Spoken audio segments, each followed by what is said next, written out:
and moving things over here with different standards of accomplishment. But we have only one question for you ever about anything that you're moving from place to place, or about anything that you're doing, and that is, are you enjoying it while it's happening? Because we want to bring your attention to the most practical effort or action or use of your time that you might accomplish. We want to bring your attention to how you can utilize the very same energy that creates worlds, how you can allow it to flow through your consciousness toward your objects of attention for greatest, not just effectiveness, that's wonderful, but for greatest satisfaction for you. Because when you find a non-resisted thought, that is a powerful thing. You hardly ever do. You hardly ever find a non-resisted thought. You're too practical. You've known too many people who've told you too many things about too many things. You've had too much experience that has shown you how some things work and some things don't work. And it is so interesting how you remember. It is as if you were given a human class that goes like this. Others have been here before you and they have struggled, and if you will sign up with them, they will teach you all the ways that they have struggled, so that you can focus upon the struggle that they have all had, so that you too can have that struggle. That's not the way they tell you in the class. They tell you, we will tell you about our struggles so that you can avoid them, but that is not how it works. Because this is a universe of attraction, not a universe of exclusion. When you see something you want and say yes to it, you offer a vibration about it and you summon it to you. But when you see something that you don't want and you shout no at it, you offer a vibration that calls it to you.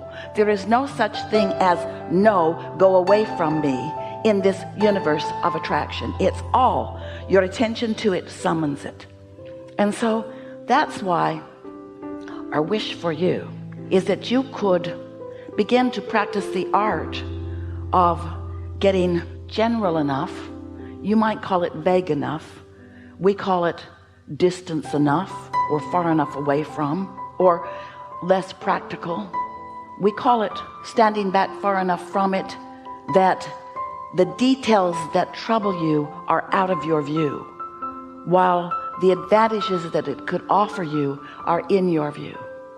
Because a distant thought that gives you no negative emotion is a powerful thought that is improving your future experience. But a specific practical thought that has you worried and staying up at night is a thought that doesn't have any advantage to you, but you think it does because you're digging into something. Esther bought a big house. It sits on a hill in Utah. It's sort of in the ski area. Big house, and it has big things on top of it. It has a couple of turrets, looks like witches' hats, and it has a couple of bell towers. You're getting the picture. And on either end of it has big smokestacks that are artificial. No smoke, just stacks. And the smokestacks on one end of the house, they were never supported properly inside the structure of the house, and so they are blowing in the wind a little bit and causing a little structural damage to the roof a little bit, and causing a little leak. And Esther has been thinking about them, but not very much until now. It is a sort of critical thing. So she called some people, and they came and looked at it, and they said, yikes, need to deal with this fast. And it's a big thing. It's a big renovation, and it's going to call for some engineering. Going to have to punch a hole in the house. They're going to have to bring cranes to the house. They're going to have to bring big cranes to the house. Those smokestacks are really far up. And when Esther thinks about it from her not engineering, very limited, she has never moved a smokestack in her life, point of view, what do you think happens to her? So easy to worry. That could fall on someone. It could cave in. It could ruin the house. It could cost a fortune. it could. And so she wrote a series of emails to the people that looked at it with her. And what she really wants to know is it better to take them down, or is it better to shore them up? What is the path of least resistance? But from her not engineering, limited point of view, what do you think this exercise in attention to something that she feels responsible for, what do you think it accomplishes within her energy? What do you think? It causes her to worry. It causes her to fret. It causes her to think worst case scenario. It causes her to remember the look on their faces. It causes her to see towering smokestacks falling into the neighbor's yard. In other words, it's so easy to negatively create around something so big, so really big, something so big and so scary, and something that we want to say to her, Esther, is not any of your concern. There are people who know what to do. Tell them to do it. So the conversation would go like this. If we were standing in Esther's physical shoes, see those smokestacks? Either take them down or make them stay. Whatever you think is best. I'll be back in 6 months. That's it. And then if Esther ever thinks of the house, she should think of the house as whole and beautiful and well, not smokestacks falling. You see what we're getting at? Something has made you and Esther believe that it's your job to get in the middle of everything, even things you don't understand. And you know what? Oh, we love you so much. You don't understand hardly anything. You don't understand the law of attraction. You don't understand electricity. You know how to flip the switches, that's about it. Even those who have harnessed it don't understand it. You don't understand the inner workings of your bodies. Your doctors don't either. You don't understand how consciousness flows. There are just things that you just don't understand. You cannot get detailed enough to understand them, and you can't step back far enough to get the big picture on anything. And yet somehow you've assigned yourself the responsibility of knowing everything about everything, and then you come away from event after event feeling not up to the task. And you know what? You're not up to the task.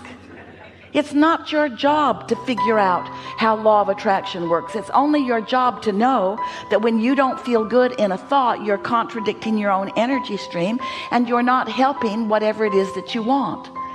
Can we get you to stand back into a more general place? Can we get you to help Esther not worry about her house? Can we get you to a place where you can just trust that things are working out for you, and that whatever you need will come into place? And can we convince you that if you will trust that, if you will know that, and if you will practice lighter feeling thoughts, less intense feeling thoughts, if you can train yourself away from worry and into fun, and then you want to shout, Abraham, that's where I started out. I knew I was right when I explained that to my mother. When I said, I don't want to do that. And she said, well, there's plenty of things you don't want to do that you're going to have to do. No. When you do things you don't want to do, you set up a cross current of vibration within you, and you don't let the energy that creates worlds assist you in the way that it can, if you'll be more light and easy about things. If we can convince you to take a more general view of things. But why is that hard for you? Well, we know some of the reasons. Some of the reasons are because you have wanted to excel, and so you've needed to compare yourself to others, and the others seem really busy, so you think you maybe should too. The others are measuring themselves against each other, and so you think you should too. But you're not factoring in the intentions that you were born with, the energy that creates worlds. You're not factoring in how open your valve is. You're not factoring in how clear your desire is. You're not factoring in how much introduction of resistance that you've got going on right here and right now. So this is sort of an orientation, a reorientation about who you are. We would like to convince you that you are so worthy that everything that you want can and is flowing to you. But your worry is what's holding it up, or your measurement of you against others is what's holding it up. Your doubt, your fear. Now that doubt and that fear, that anxiety, all those things that are emotions, those emotions are just indicators of your resistance.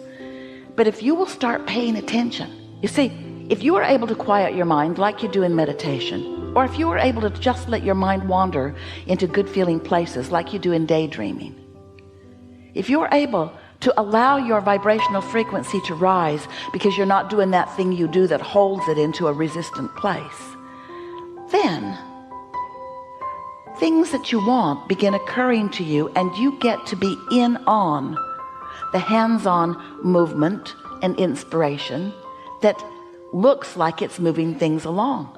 We would like to say to you in very bold and blunt terms, and maybe a little loud, because that's how Esther often interprets our bold and blunt things. She speaks them loudly. Your action doesn't mean diddly squat.